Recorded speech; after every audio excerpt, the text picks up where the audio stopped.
எப்போவுமே டல்லாக இருக்குது, பிரிஸ்காகவே இல்லை, பிரெயின் ஆக்டிவாகவே இல்லை, ஸ்லக்கிஷாக இருந்துகிட்ருக்குறோம், படிக்க முடியல, ஒர்க்கில் கான்சன்ட்ரேட் பண்ண முடியல, ஞாபக மறதி அதிகமாக இருக்குது, இந்த மாதிரி உங்களோட பிரெயின் சம்மந்தமான, உங்களோட அட்டென்ஷன் சம்மந்தமான, கான்சன்ட்ரேஷன் சம்மந்தமான ஸ்லக்கிஷ்னஸையோ டிஸ்கம்ஃபர்ட்ஸையோ ஃபேஸ் பண்ணிகிட்ருக்கீங்கன்னா சூப்பரான பாயிண்ட்டுங்க இது.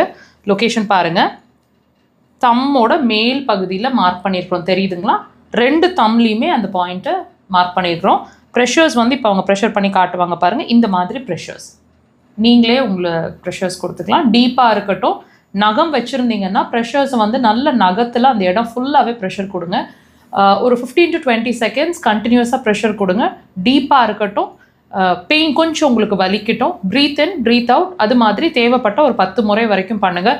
இது நீங்கள் செஞ்சிட்ருக்கும் போதே உங்கள் பிரெயின் நல்லா ஆக்டிவ் ஆகிறது தெரியும், சுறுசுறுப்பாகிடுவீங்க, வித்தின் மினிட்ஸ் சுறுசுறுப்பாகிடுவீங்க. ட்ரை பண்ணுங்கள்.